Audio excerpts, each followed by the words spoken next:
के बाद उत्तर प्रदेश बीजेपी में जबरदस्त उत्साह है। बीजेपी अब यह दावा कर रही है कि उपचुनावों में पार्टी सभी सीटों पर जीत दर्ज करने जा रही है, जबकि दूसरी तरफ कांग्रेस और समाजवादी पार्टी हरियाणा में चुनावों के बाद दरार पड़ती दिखाई दे रही है। कांग्रेस की हार के बाद अखिलेश यादव ने लोकसभा चुनावों में पार्टी की साझेदार रही कांग्रेस को बिना कॉन्फिडेंस में लिए उपचुनावों के लिए 6 नामों का उम्मीदवारों का ऐलान भी कर दिया, जिसका असर अब दबी जुबान से ही सही लेकिन उपचुनावों में पड़ने लगा है।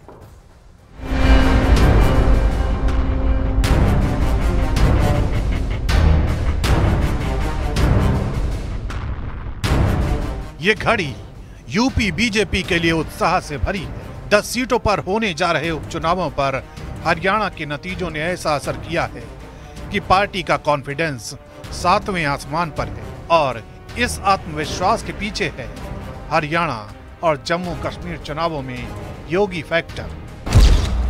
हरियाणा चुनावों में यूपी के सीएम योगी आदित्यनाथ ने 14 जनसभाएं की, जिनमें से 9 सीटों पर बीजेपी ने बड़ी जीत हासिल की।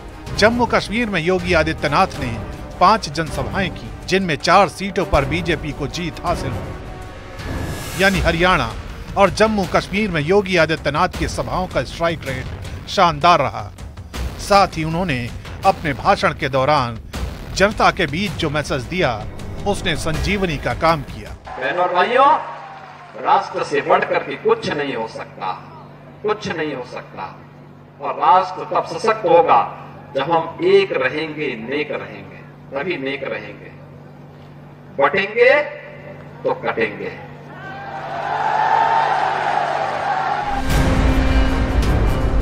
हरियाणा की जीत में सीएम योगी के अलावा दोनों डिप्टी सीएम की भी अहम भूमिका थी। डिप्टी सीएम ब्रजेश पाठक और केशव प्रसाद मौर्य ने उन भूमिकाओं को निभाया जिनकी वजह से हरियाणा में बीजेपी हैट्रिक लगाने में कामयाब रही।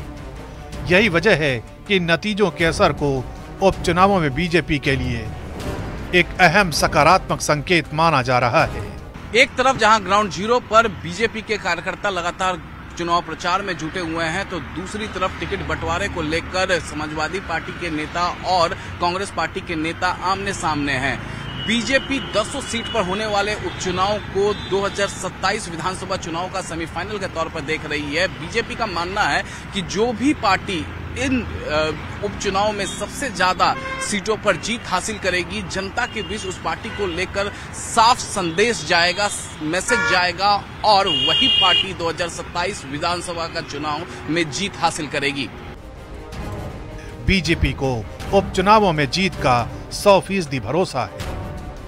तो इन 200 सीटों पे भारतीय जनता पार्टी पूरी मजबूती के साथ लड़ेगी और हम ऐतिहासिक जीत हासिल करेंगे।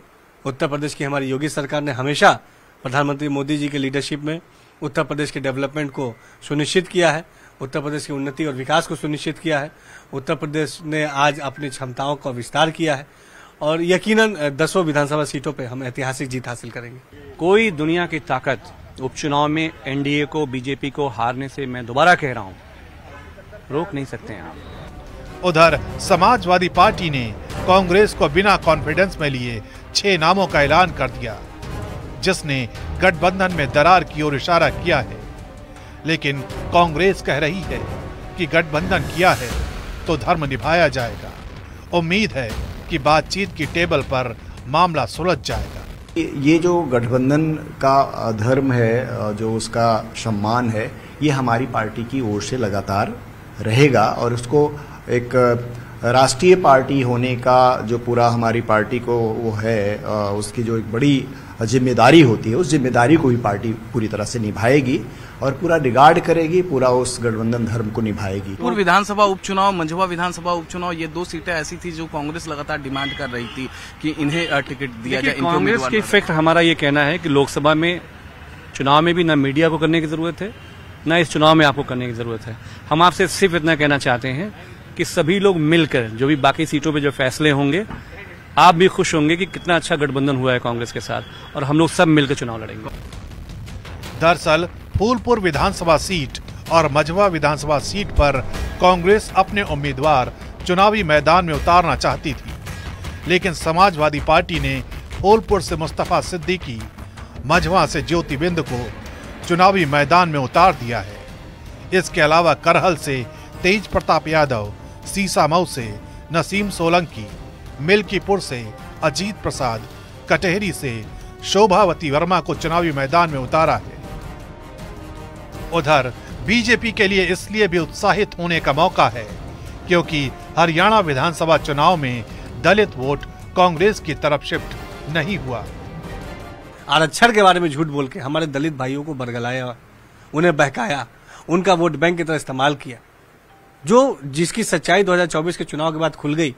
तो हरियाणा के चुनाव साफ बता दिया कि चाहे हमारा दलित समाज हो, पिछड़ा समाज हो, सभी समाज वो भारतीय जनता पार्टी पे, हमारी मोदी नेतृत्व पे भरोसा करता है। दलित वर्ग के लोग, मैं आपसे दोबारा कह रहा हूं, उनके लिए आज मान्यवर काशीराम की शक्ल में कोई शख्सियत है तो वो अखिलेश यादव जी।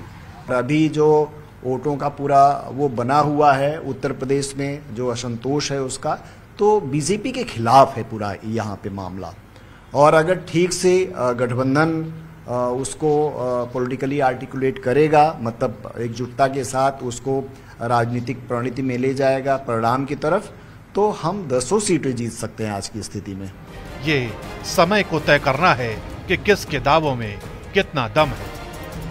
हरियाणा में जीत के बाद यूपी बीजेपी के नेता काफी ज्यादा उत्साहित है। यूपी बीजेपी के नेताओं का कहना है कि उपचुनाव में होने वाले 10 के 10 सीटों पर उनकी जीत पक्की है। मोदी योगी के चेहरे पे वो जीतेंगे।